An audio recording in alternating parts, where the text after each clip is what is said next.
సందర్భంలో మేము చెప్తా ఉన్నాం, ఈరోజు 200 యూనిట్ల కరెంటే కానీ, ఈరోజు రాజీవ్ ఆరోగ్యశ్రీ కానీ, 500 రూపాయలకే సిలిండరే కానీ, ఇవన్నీ కాకూడదని ఆలోచన చేసిండ్రు మన ప్రతిపక్షాలు. మా లక్ష్యం మేమిచ్చిన వాగ్దానం.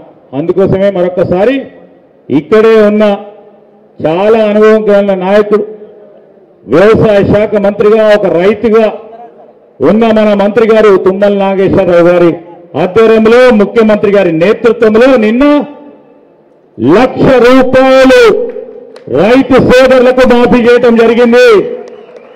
చెప్పింది చేస్తాం, చేసి తీరుతామనే ఒక ఆలోచన దృక్పథంతో ముందుకు పోతా ఉన్న ఈ ప్రభుత్వం. మీ అందరి ఆశీర్వాదం కావాలి. మేము ఇచ్చిన ప్రతి ఒక్క అంశం ఇదే విధంగా మీ ఆశీర్వాదంతో, ఒక లక్ష్యంతో మీ అందరికీ అమలు చేసే కార్యాచరణ తీసుకోవాలనే దృక్పథంతో పోతా ఉన్న తరుణంలో ఈరోజు మీ అందరికీ కూడా చెప్తా ఉన్నాను, మన జిల్లాకు సంబంధించి నిన్న 1,00,000 రూపాయల రుణమాఫీ కార్యక్రమం భాగంలో తుమ్మల నాగేశ్వరరావు గారు వ్యవసాయ మంత్రిగా ఈరోజు మన జిల్లాకు సంబంధించిన దాదాపు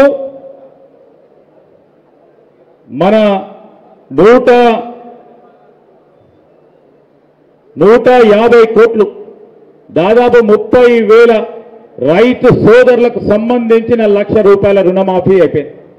ఇంకా ఉంది, ఇప్పుడే అయిపోయిందని పెద్ద మాటలు మాట్లాడుతూ ఉన్నారు ఎవరు, టీఆర్ఎస్ వాళ్ళు, బీజేపీ వాళ్ళు. వీళ్ళకి వాళ్ళకి రాలేదని స్పష్టంగా చెప్పినాం. 1,00,000 రూపాయల వరకు ఉన్న రుణమాఫీ రైతు సోదరులకు చేస్తామని చెప్పినాం. ఇంకా ఉంది, 1,00,000 రూపాయల్లో ఉన్న ఆ రైతు సోదరులకు చేయాలనే ప్రణాళిక సిద్ధం చేసుకున్నారు పెద్దలు తుమ్మల నాగేశ్వరరావు గారు. దాంతోనే ఆగరు, ఇచ్చిన మాటపై నిలబడాలని 2,00,000 రూపాయల వరకు ప్రతి ఒక్కరికి, ప్రతి రైతు సోదరుడికి రుణమాఫీ చేసే కార్యక్రమం విషయంలో ప్రణాళికలు సిద్ధం చేసుకొని ముందుకు పోతా ఉంటే నిజంగానే చేస్తారని ఓ ప్రక్కన ఆయన ఎవరు, కేటీఆర్ గారు, ఇంకో ప్రక్కన బీజేపీకి సంబంధించిన ఎంపీ గారు సంజయ్ గారు మాట్లాడుతూ ఉన్నారు. ఏం మాట్లాడుతూ ఉన్నారు? రైతులకు సంబంధించి అందరికీ అందలేదని మేము అడుగుతా ఉన్నాం. మా విజయరమణారావు గారు ఇక్కడ ఉన్నారు. మేము కానీ వారు కానీ బాధ్యతగా 1,00,000 రూపాయలు ఇదే మండలానికి సంబంధించి ఛాలెంజ్ ఇస్తా ఉన్నా, ఎవరికైనా 1,00,000 రూపాయల లోపల ఉన్న రైతు సోదరుడికి రుణమాఫీ కాలేదా అని మేము అందరిని అడుగుతా ఉన్నాం. ఏం మాట్లాడుతూ ఉంటారు?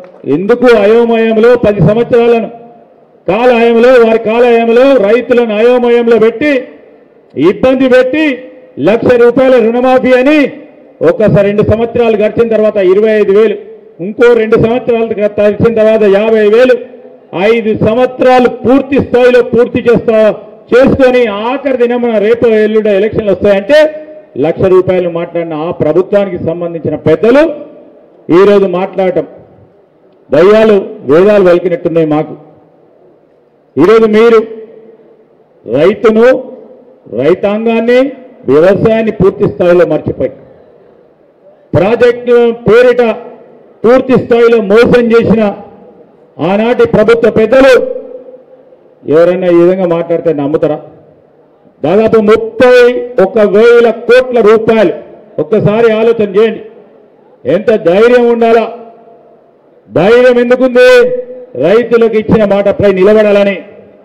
అప్పో సప్పో ఆదాయం పెంచో ఈరోజు రైతులకు ఇచ్చే కార్యక్రమం చేయాలి.